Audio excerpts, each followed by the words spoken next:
Hey guys, tonight we begin with the wonderful disaster known as being a teenager in ancient Rome. A time when adulthood started at 13 and fashion was just fabric draped with confidence.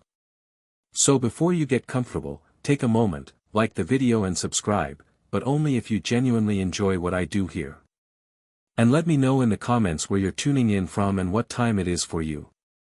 It's always fascinating to see who's joining us from around the world. Your life as a Roman teenager begins with the one thing Rome excels at. Noise so loud it could wake the dead. Before the sun even stretches its golden little fingers over the horizon, the city has already declared war on your sleep. The first sound, your neighbor yelling at his mule. Why? Because the mule has opinions and it's expressing them loudly on cobblestone at dawn. You haven't even opened your eyes yet, and you already know today is going to be a Roman kind of day. Chaotic and slightly disappointing. If you're wealthy, you wake in a villa so beautiful that even the gods would envy your mosaic floors. But don't get too comfortable. That gorgeous open-air design also means your house is basically a wind tunnel with expensive decor. Your servant gently taps your shoulder awake with the energy of someone who gave up on their dreams long ago. They whisper, "Young master, it is time." But what they really mean is, please wake up before the rooster starts screaming again. If you're poor, your sleeping situation is more flexible. You share a room with enough siblings to populate a small legion. Your mattress is straw.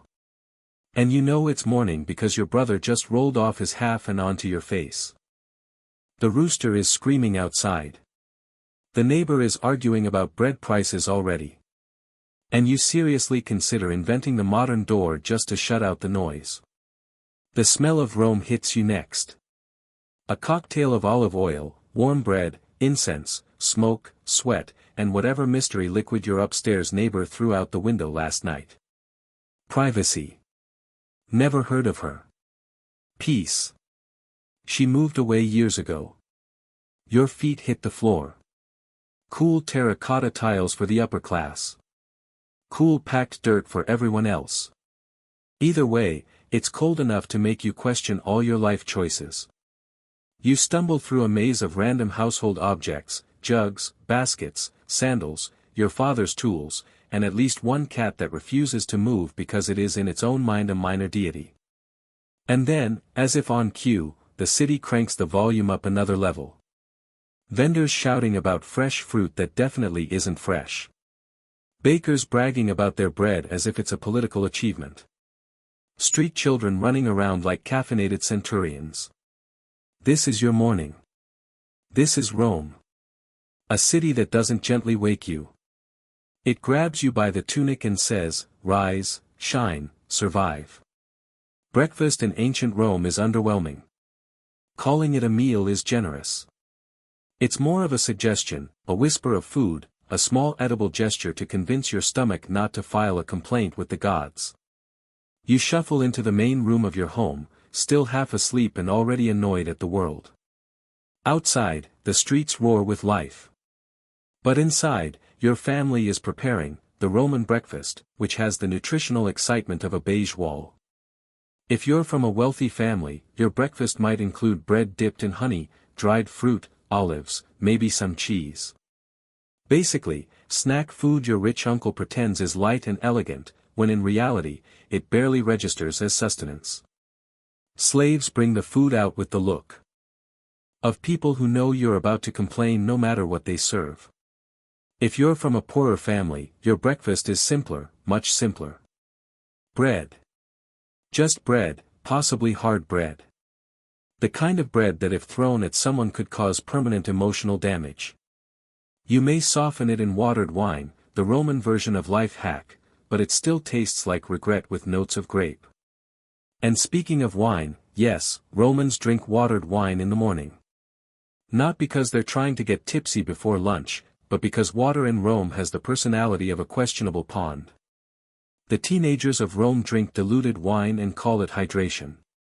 Meanwhile, modern parents panic if their kid has too much caffeine. The family gathers around the table, which is really just a plank of wood pretending to be furniture. Your father is already discussing politics, taxes, or that neighbor who looked at him funny last week. Your mother is mentally planning the entire day, cleaning, ritual duties, shopping, and reminding you to behave in public, a full-time job. If you're a wealthy teen, you eat your breakfast while a slave stands nearby, holding your shoes, waiting for you to finish so they can help you tie the straps. If you're poor, your mother tosses your sandals at you from across the room with the accuracy of a trained centurion. And then you go outside. The smell of breakfast, mostly bread, olives, and light disappointment, drifts behind you as the full aroma of Rome hits you square in the face. Street food sizzling, animals wandering, someone yelling about fresh fish, someone else yelling that he's lying, and a beggar arguing with a pigeon. Breakfast is done. Fuel acquired. Rome awaits. And yes, it's already yelling. In ancient Rome, there is no such thing as a teenage phase. No adolescence, no gentle transition from childhood to adulthood. Rome looked at 13-year-olds and said, "Congratulations. You now have the responsibilities of a 40-year-old senator with none of the salary. You don't grow into adulthood. You are shoved into it like a soldier being tossed into battle before he finishes his breakfast." It starts with the toga ceremony. One morning you're a child running around barefoot, and the next you're being wrapped in the toga virilis, a giant, heavy, overly dramatic bed sheet that signals to the world that you are now a respectable adult. Even though your brain is still firmly in the do-we-have-snacks stage of development, your family beams with pride. Your father pats your back. Your mother wipes her tears. Meanwhile, you're just trying not to trip in front of half the forum and become the main character of Roman gossip for the next decade. If you're a girl, the expectations strike even harder. One morning, you're playing with dolls made of clay, and the next your mother says, "Let's talk about marriage." At 13. 13, the age when most modern teenagers struggle to choose a profile picture. In Rome, it's the age where you start thinking about managing a household, selecting good wool, and preparing to raise humans who will eventually yell political opinions at people in the street. Rome didn't believe in finding yourself. Rome believed in assigning you an identity. You're the son of a baker. Congratulations. You're going to be a baker. You're the daughter of a merchant. Fantastic. You're now studying accounting whether you like it or not. And Romans loved responsibility. They loved it so much they gave you responsibilities before you could fully process the word responsibility. Boys were expected to prepare for politics, rhetoric, and possibly military service. Girls learned to run a home, manage finances, direct servants, and ideally avoid starting any scandals, which in Rome was harder than it sounds. Everything you do is judged. Your posture, your manners, your Latin grammar, your clothing, the way you look at someone in public. Rome is a city of professional gossipers. Everyone has an opinion and none of them are subtle. Even your hobbies are monitored. Are you reading? Good. Are you gambling? Bad. Are you staring at gladiators too long? Depends who saw you. Rome didn't wait for you to mature. Rome demanded maturity immediately and loudly. And in public. If you're a Roman teenage boy, your life comes with a uniform, the toga virilis. And calling it a uniform is generous, because in practice, it's a heavy, impractical, uncooperative monster of a garment that seems specifically designed to make you trip in public. The first time you put it on, you suddenly understand why every Roman statue looks stressed. The moment you step outside, the toga begins its slow transformation into an awkward bed sheet with a personal vendetta. It slides off your shoulder. It tangles around your legs. It tries to strangle you during wind gusts. And if it brushes the ground, instant dirt. Rome is dusty, chaotic, and full of mystery liquids you do not want on fabric.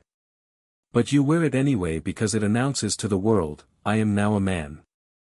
Entire household by tripping over their toga during a speech. School in Rome is loud, demanding, chaotic, and yet you learn. Because in ancient Rome, education isn't optional. It's preparation for a life lived in public. And Rome is always watching. By the time you're a teenager in ancient Rome, the city has already made one thing very clear. You are now useful. Not cute, not growing, not figuring things out. Useful. Rome believes deeply in squeezing productivity out of every human from the moment they can walk without falling into a fountain. If you're from a poor or modest family, your day involves more chores than a modern teenager could survive emotionally. Forget clean your room. You're scrubbing floors, hauling water from a fountain several blocks away, cutting vegetables, feeding animals, weaving cloth, sweeping courtyards, and trying not to inhale too much dust as your brother shakes out rugs from the balcony like he's summoning a sandstorm. Laundry. Congratulations, you get to help. And Roman laundry is not laundry. It's warfare. Clothes are soaked in tubs, stomped on, scrubbed with brushes, rinsed, wrung out, and hung to dry in a way that somehow involves every relative shouting direction simultaneously. Even though you're still 13 and still haven't figured out how to hold the toga without looking like you're fighting a sea creature, now that you're officially a man in Roman society, again, at 13, your responsibilities begin piling up faster than a mora in a wine shop. Your father immediately decides it's time for you to learn the important things: rhetoric, philosophy, law, military discipline, and how to greet people in public without embarrassing the family. And if you mess up, don't worry. Someone will loudly point it out. Your day includes going to school, a loud outdoor classroom where your teacher insists on reciting the words of great philosophers while ignoring the fishmonger yelling behind him.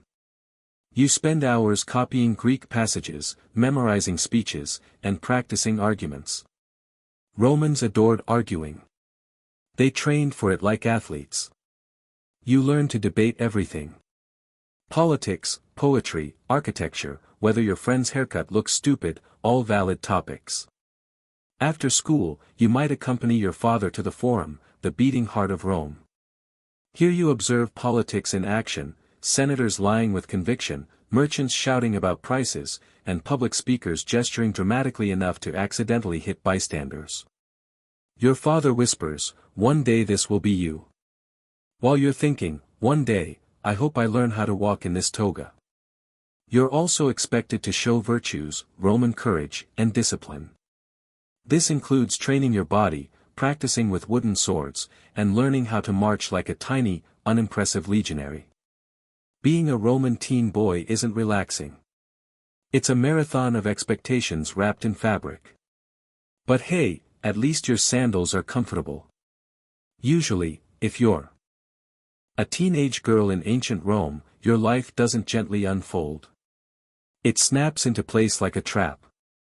One moment you're a child playing with dolls made from leftover wool scraps, and the next your mother is saying, "Sweetheart, let's discuss household management and your future husband," while you are still mentally processing yesterday's lesson about spinning flax. Your day starts early, very early, before dawn. Because according to Roman mothers, sunlight is optional, but productivity is not. You wake to the sounds of the street, vendors shouting, dogs barking, someone dropping a jar for the third morning in a row, and then to the sound of your mother's voice reminding you that adulthood is not going to prepare itself. Your tasks begin immediately. You help with weaving, spinning, cleaning, preparing food, and managing the never-ending Roman laundry cycle. Roman clothing is mostly wool, and wool does not cooperate. You stir vats of hot water, scrub stains, wring tunics with your hands, and silently wonder how many gods must be appeased to invent the future washing machine. If your family is wealthy, your day includes supervising servants and learning how to host elegant dinners. Dinners where guests judge the seating arrangements, the seasoning, the conversation, the decor, and probably your existence. Your mother teaches you how to smile politely while doing mental math to stretch the household budget. She also teaches you how to avoid family scandal, which in Rome is a full-time occupation because scandal is basically a city sport. If your family is poor, your workload doubles. You help run the family stall at the market, carry away more than you do, bargain with merchants who all believe they are comedic geniuses, and chase your siblings around before they accidentally set something on fire. And on top of all of this, you're expected to prepare for marriage. By 13 or 14, your parents are already assessing potential husbands. Rich, good. Respectable family. Better breath smells like fermented anchovies. Unfortunate but survivable. Love. What is love? A Greek poem? A luxury item? Something only the extremely wealthy can afford? Roman girls learn early to navigate a society built entirely by men who think they know what's best for everyone. Your mother teaches you the real secrets. How to negotiate, how to manage finances, how to quietly run the entire household without any man noticing you're the one doing all the work. Your life is demanding, structured, chaotic, and endlessly busy. And you're only 13. Rome doesn't give you time to grow up. It simply assumes you already have. School in ancient Rome is not the calm academic sanctuary modern people imagine. There are no quiet classrooms, polished hallways, or inspirational posters reminding you to reach for the stars. No, Roman school happens outside in public in full chaos. You're basically trying to learn philosophy in the middle of a farmer's market. Your school day begins when you arrive at the ludus, which is essentially a small space near a street or marketplace. Your teacher, the literator, is already there, sitting with the eternal expression of someone wondering why the gods cursed him with a career involving teenagers. Your classmates gather around the teacher, each armed with a wax tablet, a stylus, and the attention span of a mildly caffeinated squirrel. The street is loud. Children run by. Merchants yell about olives. A stray dog wanders in and decides your wax tablet is a chew toy. Still, your teacher demands absolute concentration. Your lessons include reading, writing, and basic arithmetic. Sounds simple, except you're learning Greek and Latin at the same time because Romans decided that their teenagers should suffer academically from two directions at once. You practice forming letters on your wax tablet while your teacher walks around correcting posture, pronunciation, and life choices. Then comes rhetoric. Rhetoric is Rome's favorite subject. Forget math, forget science. Romans believe that if you can argue loudly and convincingly while waving your arms, you can succeed anywhere. You begin practicing small speeches, introductions, simple debates, and dramatic recitations of poetry. Your teacher insists that every line must be delivered with enough passion to move the Senate. Meanwhile, you're just trying not to get distracted by the fishmonger arguing with a customer 3 feet away. If your family can afford it, you later graduate to the grammaticus, the advanced teacher. Here you study Greek literature, history, geometry, and the correct way to insult someone using heroic vocabulary. You learn the difference between good grammar, elegant grammar, and grammar that will cause Cicero's ghost to slap you. Of course, teachers are strict. They enforce discipline with a stick that has a name, a nicknamed stick. And somehow that is not the most terrifying part. The most terrifying part is the constant expectation that you will grow up to be a well-spoken, well-mannered, socially presentable Roman citizen who does not embarrass the entire household by tripping over their toga during a speech. School in Rome is loud, demanding, chaotic, and yet you learn. Because in ancient Rome, education isn't optional. It's preparation for a life lived in public. And Rome is always watching. By the time you're a teenager in ancient Rome, the city has already made one thing very clear. You are now useful. Not cute, not growing, not figuring things out. Useful. Rome believes deeply in squeezing productivity out of every human from the moment they can walk without falling into a fountain. If you're from a poor or modest family, your day involves more chores than a modern teenager could survive emotionally. Forget clean your room. You're scrubbing floors, hauling water from a fountain several blocks away, cutting vegetables, feeding animals, weaving cloth, sweeping courtyards, and trying not to inhale too much dust as your brother shakes out rugs from the balcony like he's summoning a sandstorm. Laundry. Congratulations, you get to help. And Roman laundry is not laundry. It's warfare. Clothes are soaked in tubs, stomped on, scrubbed with brushes, rinsed, wrung out, and hung to dry in a way that somehow involves every relative shouting direction simultaneously,